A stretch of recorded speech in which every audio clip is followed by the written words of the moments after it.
Okay, so I'm down here because I got a request to play Flight of the Bumblebee, and I thought to myself, hell no, I am not going to play Flight of the Bumblebee. It is the most overplayed showpiece from everybody from like tuba players to piccolo players. I was not going to jump on that bandwagon, but then I went ahead and I downloaded it and I took a look and I realized that it would provide fodder for one really good conversation topic, and that topic is alternate fingerings. But first, let me sort of usher the elephant out of the room by saying, if you can't play chromatic scales, you will not play this piece until you go and learn your chromatic scales. But before you do that, you should watch this video to learn about how alternate fingerings can save you a lot of frustration and, pain while you're doing this. So I'm going to show you that on the bass clarinet, and saxophone and flute and all, there are more than one way to play a lot of notes. Now, one that's really useful is, in this particular case, is different way of playing E flat. Now, all of you know probably that the E flat is played with the thumb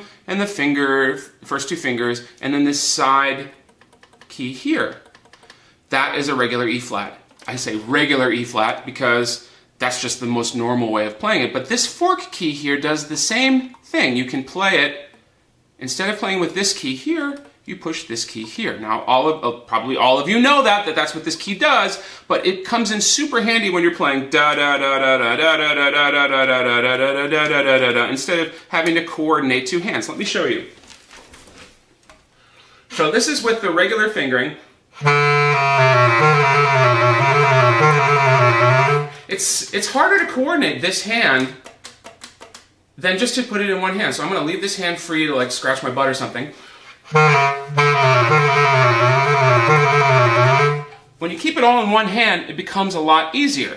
Now then there's another one where you have to play F sharp a lot. Now F sharp, everybody knows, on the low F sharp, or this F sharp here, is played with just your first fingering. But if you want to go from F to F sharp, you have to do this. What a pain! Forget about it. Just play an F, and then these two side keys together play an F sharp. Let me show you. Now this is a case where using two hands is easier than using one hand. Shoot me! So, if you ever have to play an F to F sharp trill, it's a lot better than going. So, the last one I'm going to talk about here that's useful in this particular piece is the B flat. So, normally thumb and first finger A, right like that, is a B flat. So, when you have to do that, it's all in one hand. This is another case where putting it into two hands makes it a lot easier. What note am I playing? What fingering am I using? I'm using the second to the top trill key.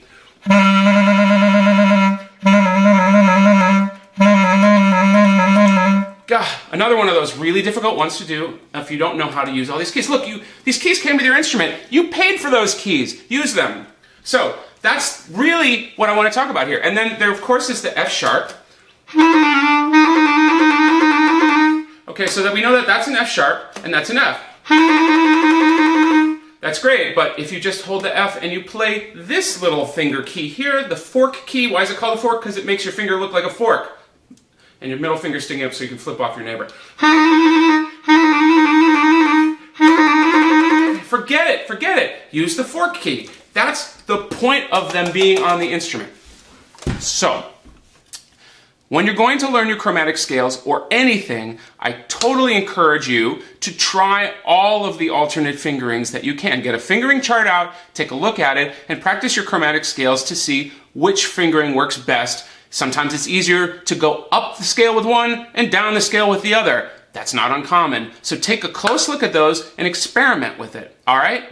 And let me see, is there anything else I want to talk about? No, go practice. See you later.